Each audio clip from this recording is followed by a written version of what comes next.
Walk with me for a moment into the middle of the valley where the shadows run long and your pulse runs faster. You can hear your doubts breathing. You can name the fears by first name.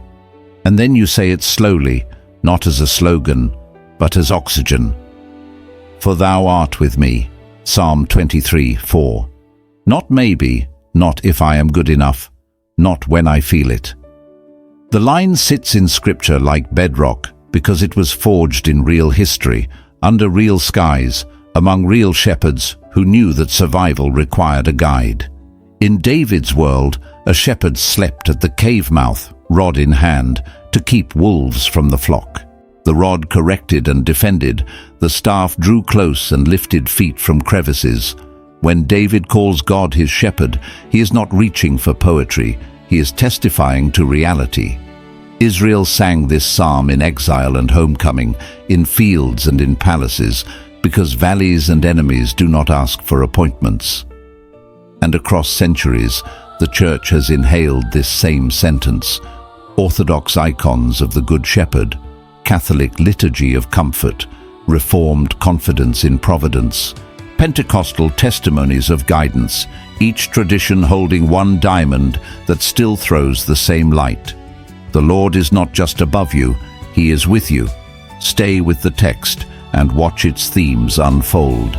Presence is the center of the psalm. Green pastures and quiet waters are gifts, but the giver's nearness is the promise. Guidance is the movement.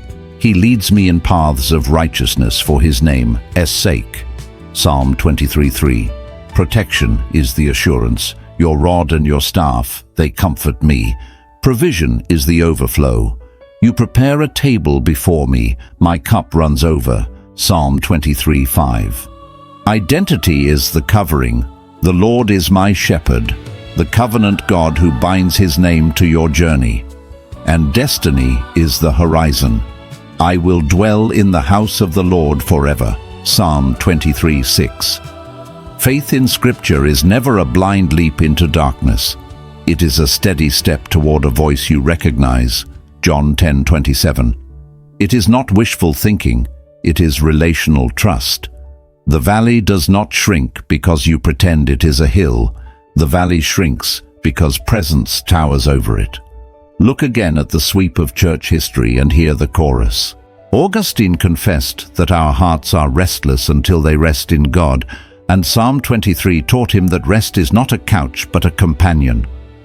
Luther stood before powers and said, God is my refuge, because he had learned the shepherd's authority outweighs every throne. Teresa of Avila walked through reform and resistance, praying, let nothing disturb you.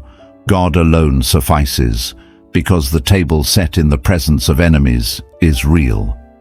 Bonhoeffer wrote from a prison cell about costly grace, because he knew the shepherd sometimes leads through bars to reveal a freedom that walls cannot silence. Faith is not an antique, it is a living fire passed hand to hand by people who trusted that, for thou art with me, is enough. Now let the word come from history into your hallway, your inbox, your sleepless night. Embrace forgiveness, and you release a burden that was bending your spine. Jesus teaches us to forgive as we have been forgiven. Matthew 6:12-15. Forgiveness is not approval of the wrong. It is a jailbreak where you stop being the warden of someone else's prison and step into your own freedom. Practice gratitude, not denial, gratitude. Give thanks in all circumstances. 1 Thessalonians 5:18 does not call the bitter sweet. It names the giver in the middle of the bitter. Gratitude turns your attention from what is missing to who is present, and anxiety loses oxygen. Seek wisdom. James promises, if any of you lacks wisdom, let him ask of God, and it will be given. James 1:5. Before the decision, bow the will. Before the meeting, bend the knee. Wisdom grows where humility kneels. Serve others. Jesus said, the greatest among you shall be servant of all. Mark 10:43-45. Purpose often appears not when you chase it, but when you carry someone else as load 2 extra steps. In the hospital corridor, in the classroom, in the quiet care for a parent, the shepherd meets you in the towel and basin. Cultivate patience.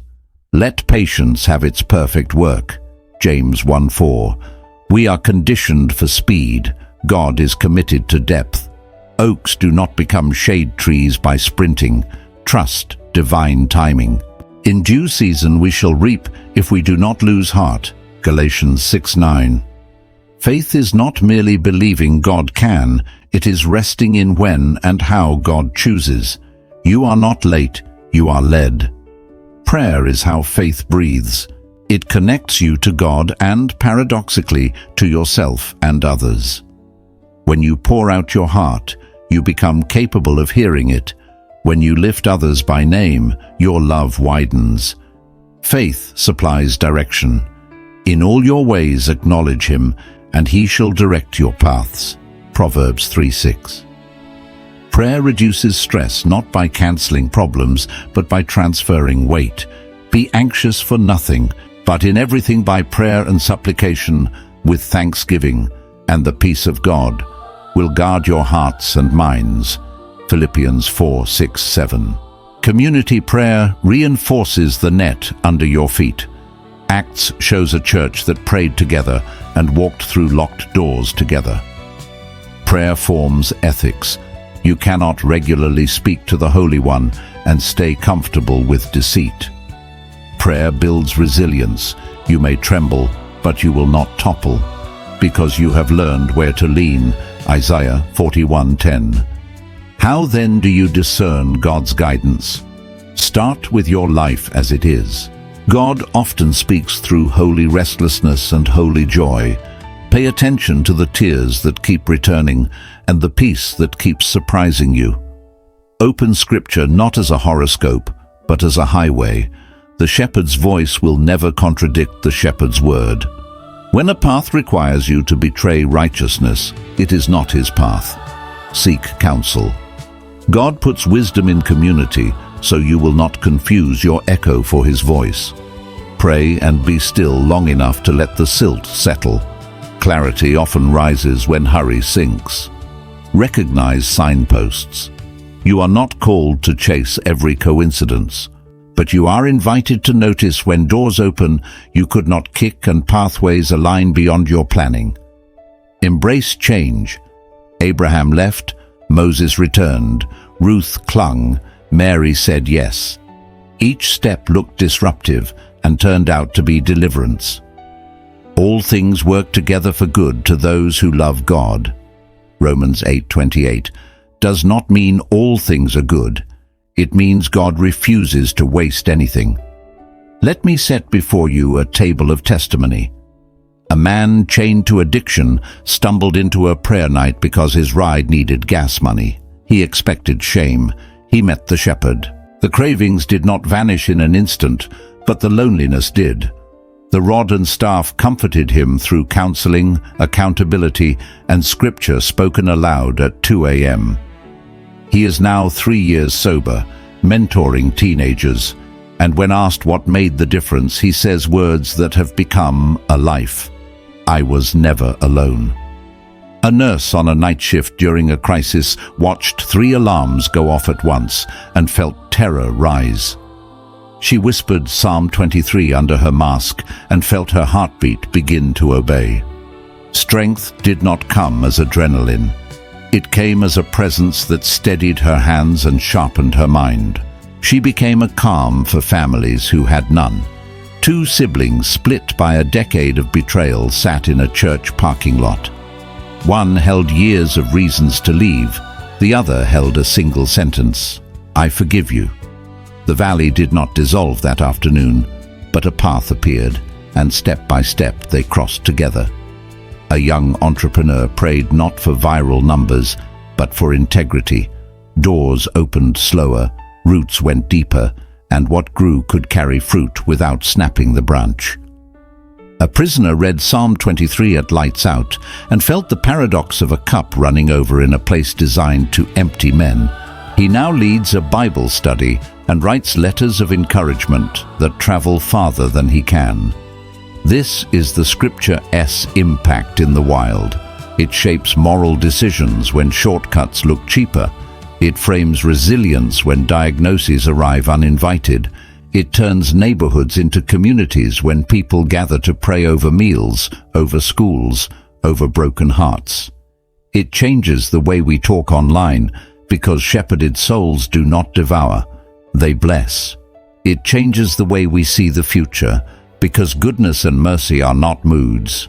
They are companions assigned to follow all the days of your life. Psalm 23:6. Faith, then, is not escape from reality. It is entry into a truer one where God's nearness defines the map. So stand in your valley and speak the line again as covenant, as compass, as courage, for thou art with me. If you must forgive, forgive now. If you must give thanks, name 3 gifts now. If you need wisdom, ask now. If you can serve, serve now. If patience is your assignment, breathe and bless now.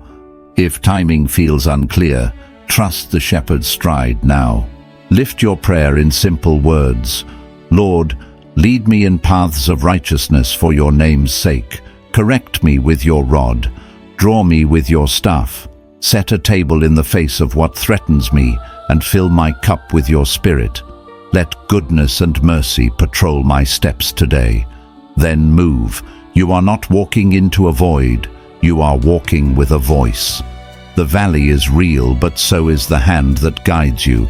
The shadows are long, but the shepherd's presence is longer.